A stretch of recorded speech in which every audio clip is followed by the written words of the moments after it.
తీపి గుమ్మడి పెరుగు పచ్చడి తయారు చేయడానికి కావాల్సిన పదార్థాలు: తీపి గుమ్మడికాయ చిన్నది 1, పుల్ల పెరుగు 1 కప్పు, కొబ్బరి తురుము 1/2 కప్పు, పచ్చిమిరపకాయలు 2, తేనె 1 టేబుల్ స్పూను, అల్లము తురుము 1 టీ స్పూను, జీలకర్ర 1 టీ స్పూను, ఆవాలు 1 టీ స్పూను, ఎండుమిరపకాయ 1, ఇంగువ పొడి కొద్దిగా, కరివేపాకు కొత్తిమీర కొద్దిగా.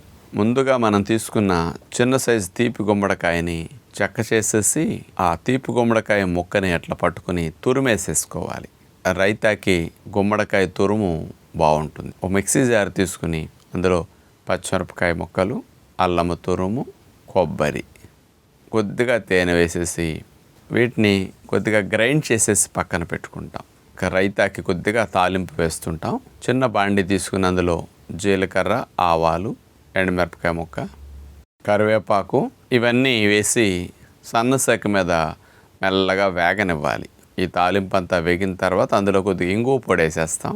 ఇవన్నీ వేగిన తర్వాత తీపి గుమ్మడికాయ తురుమును కూడా మనం ఈ బాండీలో వేసేసి సన్నసెక మీద పచ్చిపోయేటట్టు వేగనివ్వాలి.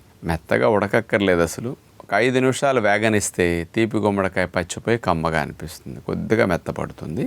అందులో కొబ్బరి ఏదైతే మనం గ్రైండ్ చేసుకున్నామో అది కూడా వేసేసి దాంతోపాటు కొత్తిమీర కూడా వేసేసి ఫైనల్గా పెరుగు కలిపేసేస్తాం. ఉప్పు వేసుకునే దాంట్లో అయితే కొబ్బరి ఇట్లాంటివి వేయరు, కానీ ఉప్పు లేనప్పుడు ఈ రైతా కూడా కమ్మగా ఉండాలంటే కొబ్బరి గ్రైండ్ చేసి ముక్క చెక్కలా చేసింది కూడా వేస్తేనే చాలా టేస్ట్గా బాగుంటుంది. కాబట్టి అట్లా వేసాం. మన పద్ధతిలో అది కాంబినేషన్ ఇవ్వటం ద్వారా టేస్ట్ ఇంకా పెరుగుతుంది. ఇలా ట్రై చేయండి. గుడ్ బ్యాక్టీరియాని పెంచే రైతా తీపి గుమ్మడితో.